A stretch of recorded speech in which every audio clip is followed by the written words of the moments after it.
नया फिर दिन हुआ,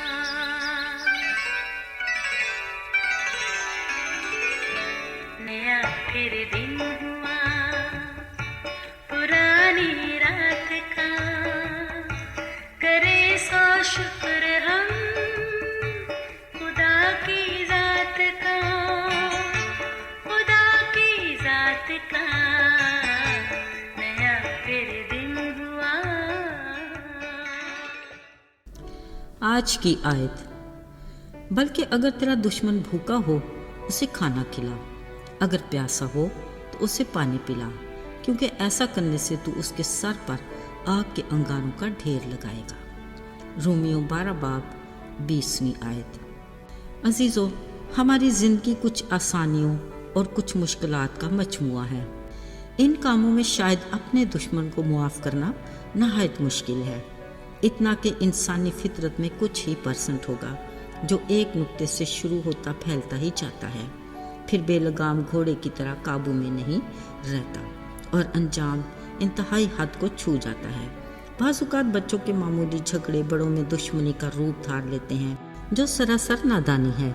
अलावा अज़ीम जायदाद के झगड़े तूल पकड़ लेते हैं और बात नस्लों तक जा पहुंचती है। अक्सर जवान बच्चों के रिश्तों के मामले बिगड़ कर दुश्मनी में बदल जाते हैं। अजीज़ों, ये ऐसे वाक़यात हैं जो आए दिन वक़ूअ पज़ीर होकर माशरे में दुश्मनी के कल्चर को फ़रोग़ देते और तबाही का बायस बनते हैं, जिसमें पछतावे के सिवा कुछ भी नहीं। देखिए, जहाँ ज़िंदगी पहले ही मुश्किलात के भंवर में फंसी है, वहाँ ऐसे मामलात को सब्र, बर्दाश्त और अक्लमंदी के साथ निपटा लेने में ही बेहतरी है। याद रहे, ज़िंदगी मुख्तसर सही मगर खुदा की बड़ी नेमत है, जिसको शुक्रगुजारी के रूप में सुलह सलामती के साथ गुजारने में ही अच्छाई और बेहतरी है। अजीज़ों, दुश्मनी एक ऐसा नासूर है जो जान और रूह के लिए इंतहाई तकलीफ दे है, जिसके एहसास से ही दिलो दिमाग बोझल हो जाते हैं। दुश्मनी एक ऐसा मौजू है जिस पर बात करना पसंद नहीं किया जाता। ऐसी पराई आग जिसमें कोई भी दखल अंदाजी करके किसी को बचाना भी नहीं चाहता, बल्कि हर कोई अपना दामन समेट कर गुजर जाने में ही आफियत समझता है। अगरचे मामला फहम लोगों की कमी नहीं, मगर अक्सर औकात सालसी बनने की हिम्मत कम ही लोग करते हैं। ये एक ऐसा पेचीदा मसला है जो अक्सर सुलझाने से भी और ज़्यादा उलझ जाता है। मगर अजीज़ों, खुदा का कलाम एक मुकम्मल ज़ाब्ता-ए हयात है, एक ऐसा खुलासा जिसमें हर मुश्किल सवाल का जवाब और हर मसले का हल मौजूद है। बिलाशुबा इस कलाम में उस हस्ती की बातें हैं जो अमन, सुलह और सलामती का शहज़ादा है। इस शहज़ादे ने अपने दुश्मन के साथ रवैये और सलूक की न सिर्फ तलकीन की, बल्कि ख़ुद इसका अमली नमूना भी पेश किया। दुनिया में हम गुनाहगारों के लिए अपनी जान के कुफारे को सलीबी सफ़र के दौरान उन्होंने अपने अज़ियत देने वालों के बारे में कहा, आए बाप, इनको मुआफ़ कर, क्योंकि ये नहीं जानते कि क्या करते हैं। उन्होंने अपनी तालीम के दौरान दुश्मन के बारे में सख्ती से तलकीन की कि अगर तेरा दुश्मन भूखा है उसे खाना खिला, अगर प्यासा है तो पानी पिला। ऐसा करने से तू उसके सर पर आग के अंगारों का ढेर लगाएगा। मतलब आपका दुश्मन के बारे में रवैया और सलूक उसको सोचने पर मजबूर करेगा कि आखिर इसकी वजह क्या है। इलावा अजीम उन्होंने बड़ी मानीखेज़ बातें और भी कहीं कि बदी से मगलूब ना हो, बल्कि अपने दुश्मन पर नेकी के ज़रिए गालिब आ। अजीज़ों, इस इलाही हस्ती यसू के प्यार की इंतहा देखिए। फरमाया, जो तुम्हें सताते हैं उसके लिए बरकत चाहो, लानत ना करो। ज़रा सोचिए, दुश्मन के बारे हमारे खुदावंद का हमारे लिए हुक्म है, पर बतौर मसीही हम कहाँ तक इस हुक्म की ताबेदारी कर रहे हैं। बिलाशुबा ये हमारे लिए भी इंतहाई मुश्किल है, मगर नामुमकिन नहीं, क्योंकि ये हमारे आसमानी बाप का फरमान है।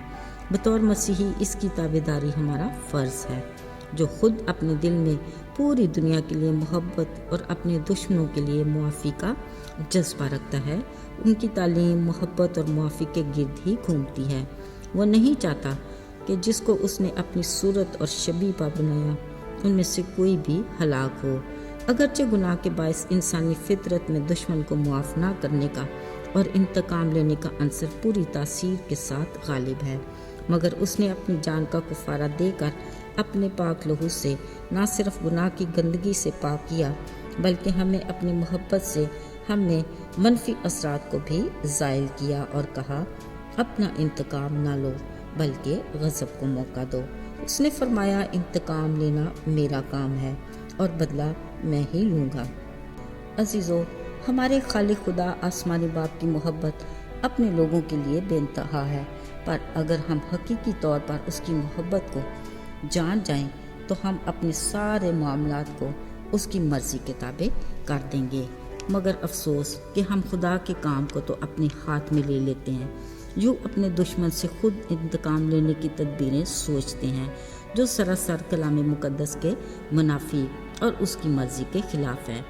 یاد رہے، اس کے کلام پر احتیاط سے عمل نہ کرنے سے ہماری روحانی زندگی متاثر ہوتی ہے، بلکہ ہمارے ایمان کی کمزوری کا باعث بھی ہے جو ہمارے نیکی کے کام میں رکاوٹ ہے۔ عزیزو، بطور مسیحی ہمیں عملی مسیحی بننا ہے تاکہ ہم اپنی زندگی میں اس کی خوبیاں ظاہر کر کے اپنے باپ کے نام کو جلال دے سکیں۔ یاد رہے، محبت اور معافی اس کی ذات کا خاصہ ہے۔ صلیب کے پیغام کے بنیادی نکات اور ہمارے ایمان اور عقیدے کی مضبوطی کا دار و مدار بھی اس کی یہی صفات ہیں۔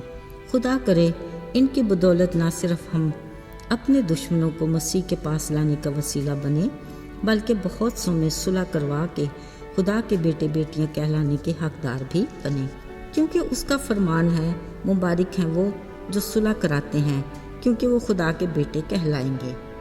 آئیے دعا کریں۔